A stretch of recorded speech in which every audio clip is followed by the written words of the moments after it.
Series picks up 3 years after Lincoln Rhyme was injured by the bone collector and, paralyzed, and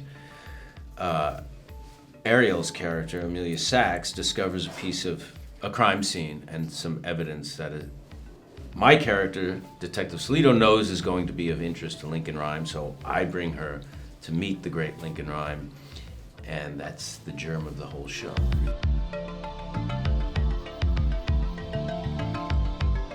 I think it's a true and faithful adaptation. I think the beauty of having all 14 novels at our disposal is that you have a wonderful roadmap. I think it's just that. I think we kind of followed the yellow brick road, but also you're able to take detours. And I think that's the joy and the beauty of it, is, being able for everyone to kind of use their imagination.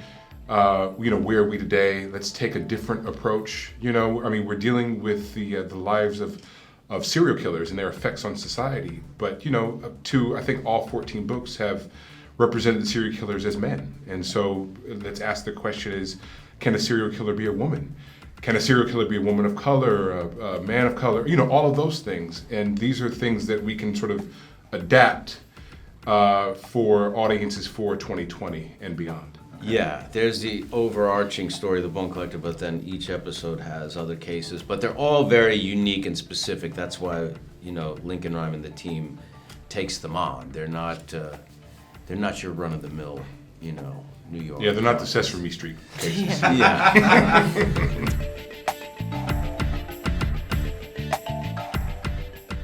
Well, in the pilot episode, you learn a lot about Amelia's backstory. We learn about her traumatic past with her parents, and now how she's taking care of her younger sister, and also how that's triggered her PTSD and multiple anxiety issues. That, I think it's one thing I love about Amelia is that you have this cop who is smart and determined and incredibly intuitive. She doesn't have the years of experience, but she has the drive, and she's turning now into a detective.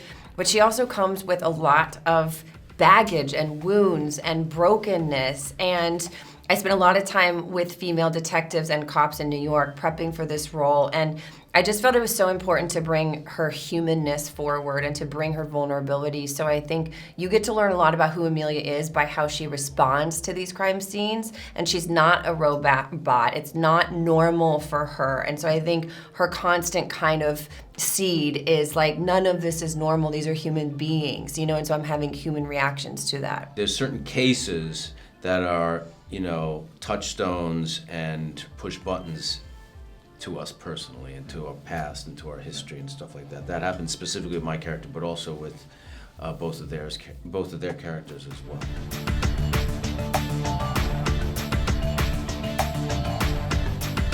The beauty of New York is it's obviously it's its own secondary supporting character, and what I like about our use of New York is just the scope, just seeing the dimension of New York in a film, in a TV show or movie or what have you, adds so many more elements.